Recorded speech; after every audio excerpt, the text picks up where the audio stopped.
आपकी क्या राय है, कंपल्सरी होना चाहिए कि किसी पे आरोप है उसको लिटाया, इंजेक्शन लगाया और सब पूछ लिया उससे, बहुत टाइम बचेगा, सरकार का पैसा बचेगा, पुलिस की सैलरी बचेगी, डोज कम देंगे ताकि मरे नहीं, तो कर देना चाहिए। जैसे मान लीजिए कोई कभी आप पे आरोप लगा दिया, आपका दोस्त किसी मेरे पैसे चुराए हैं, पुलिस के चलो चलो चलो लेटो, इंजेक्शन लगाया और पूछा, पता लगा चोरी नहीं की, फिर क्या, अच्छा ठीक है उठ जाओ, ठीक रहेगा ऐसा? आप नहीं चाहते। अपने ऊपर आते ही विचार बदल जाते हैं, दूसरों के ऊपर आए तो लगता है हाँ हो जाना चाहिए, अपने ऊपर आते लगता है कि नहीं, ऐसे नहीं होना चाहिए। और दूसरा ये है कि अगर ये टेस्ट कोई करवाता है तो उसकी वैलिडिटी कितनी मानी जाए, क्या इस टेस्ट की रिपोर्ट से मान लिया जाए कि रिपोर्ट एकदम फाइनल है, या उसके ऊपर कोई question mark, ifs and buts हमें मान के चलने चाहिए। एक एक क्वेश्चन है। आप लोग थक तो नहीं गए? बस 15-20 मिनट में बात करते हैं, खत्म हो जाना चाहिए। पहली बात है कि कंपल्सरी इसको माने या ना माने। अब मैं आपको देखिए कंसेप्ट समझा रहा हूं। जब भी कानून की बात हो ना तो गहरी बात कीजिएगा, हल्की बात मत कीजिएगा। लोग बहुत बोलते हैं कैसी पुलिस है, कैसा कानून है, इतना टाइम लगाते हैं, कसाब को बिरयानी खिला रहे थे, ये वो, तुरंत मार देना चाहिए, एनकाउंटर कर दो तुरंत। एक अप्रोच ही होती है। एक कानून की दुनिया में एक ना आदर्श वाक्य चलता है जिसको बोलते हैं एक्सियोम चलता है। और वो एक्सियोम का मतलब है एक मूल वाक्य है जिसके बेस पर सब चीजें बनाई जाएंगी। सबसे मूल सिद्धांत क्या है? एक व्यक्ति था, यहूदी दार्शनिक था, मोजेस मेमोनाइट्स कहते हैं उस व्यक्ति को।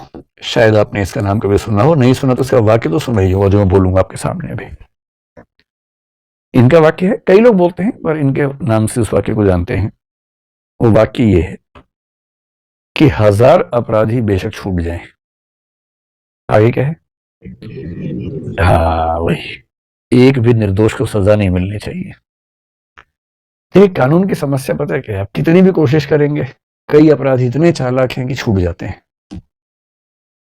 कई बेकसूर ऐसे कि फंस जाते हैं।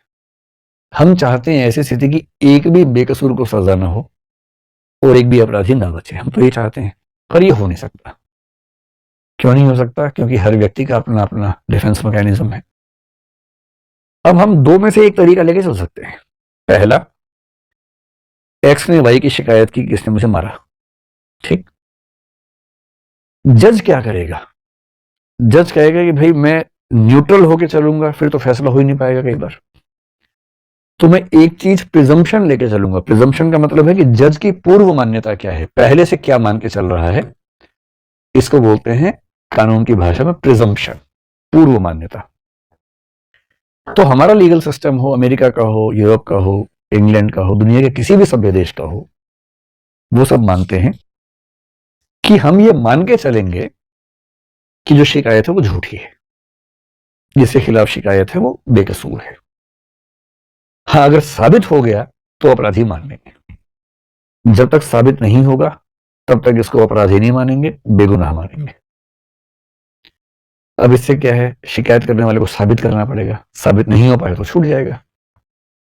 इससे बहुत सारे अपराधी छूट जाते हैं। दूसरा रास्ता क्या है कि शिकायत हुई और जज ने कहा हम मान के चल रहे हैं कि अपराध किया है भाई तूने, क्योंकि शिकायत की इन्होंने, तू साबित कर दे कि अपराध नहीं किया तो ठीक, वरना टांग देंगे। इससे क्या होगा, अपराधी एक भी नहीं छूटेगा, लेकिन बहुत सारे बेकसूर भी टंग जाएंगे। तीसरा रास्ता है नहीं। तो भारत की सरकार, भारत की कानून व्यवस्था क्या करती है, सामान्य मामलों में यह मान के चलती है कि जब तक अपराध साबित ना हो तब तक बेगुनाह है, साबित होगा तो सजा देंगे। महिलाओं के मामले में, वंचित वर्गों के मामले में थोड़ा सा लिबरल है कि अगर इसने शिकायत की है तो कुछ हद तक मान लेते हैं कि शिकायत सही होगी, लेकिन फिर भी स्कोप मिल जाता है कि हाँ साबित करे दोनों पक्ष। आप इसको चेंज करना चाहेंगे या ये तरीका ठीक है? मतलब जब तक साबित ना हो तब तक बेगुनाह मानना ठीक है या गलत है?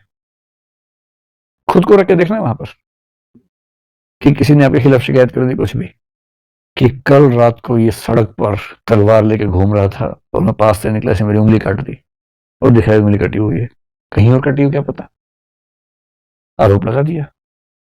अब पुलिस कह रही है भैया अब तो तुम 5 साल के लिए जेल गए, या तो साबित करो तलवार से तुमने नहीं मारा। क्या मैं कैसे साबित करूं, मैं सो रहा था उस समय। ना साबित करो वरना जेल जाना पड़ेगा। और दूसरा क्या है, भाई तूने शिकायत की है, तू साबित कर पहले, साबित करेगा तो जेल भेजेंगे, वरना हम इसको बेगुनाह मानेंगे। क्या तरीका ठीक है इनमें से? जब तक साबित ना हो बेगुनाह मानेंगे। इसी बेस पर वो सिद्धांत बनता है कि 1000 अपराधी भले छूट जाएं, एक भी निर्दोष को सजा नहीं होनी चाहिए। और इसलिए कानून की दुनिया में हम किसी भी अभियुक्त के मामले में ये प्रिज्यूम करते हैं कि वो दोषी नहीं है। हाँ, साबित हो गया तो दोषी होगा और सजा भी मिलेगी, लेकिन साबित होना जरूरी है। अब हमारे संविधान निर्माताओं के सामने ये संकट था, और वो संकट होता ही, जैसे मैंने आपको नॉर्थ कोरिया के नाम से कहानी सुनाई, अगर पुलिस साबित करने पे आ जाए तो साबित तो हो ही जाता है। तो हमारी कानून व्यवस्था ने, जो कि उस समय हमारे संविधान की बहुत सारी बातें ऐसी हैं जो 1935 के एक्ट में थी, इंग्लैंड के सिस्टम में थी, आईपीसी हमारा, सीआरपीसी हमारा, इंडियन एविडेंस एक्ट हमारा, ये सब उस समय की अंग्रेज शासकों ने बनाया, जो इंग्लैंड के सिस्टम से मिलता जुलता था। जगह जगह इस बात की सावधानी रखी गई कि कहीं पुलिस थर्ड डिग्री का इस्तेमाल करके लोगों को मजबूर न कर दे अपने अपराध मानने के लिए, जो उन्होंने किए भी ना हो, तो उनको बचाना बहुत जरूरी है। तो हमारे संविधान में, संविधान क्या है? संविधान का मतलब है सबसे महत्वपूर्ण और सबसे बुनियादी कानून जिस पर देश चलता है। बाकी भी कानून है, पर बाकी कानून उसके नीचे है, उसके अनुसार चलते हैं, लेकिन सबसे महत्वपूर्ण जो कानून होता है उसको बोलते हैं संविधान, या कॉन्स्टिट्यूशन। हमारे कॉन्स्टिट्यूशन में एक आर्टिकल है 20, और उसका जो तीसरा भाग है 20 क्लॉज 3 जिसको बोलते हैं, उसमें एक वाक्य लिखा हुआ है जिसका हिंदी सरल भाषा में भाव भी है कि अगर कोई व्यक्ति अभियुक्त है, आरोपी है, एक्यूज है, तो उसे स्वयं अपने विरुद्ध गवाही देने के लिए बाध्य नहीं किया जाएगा।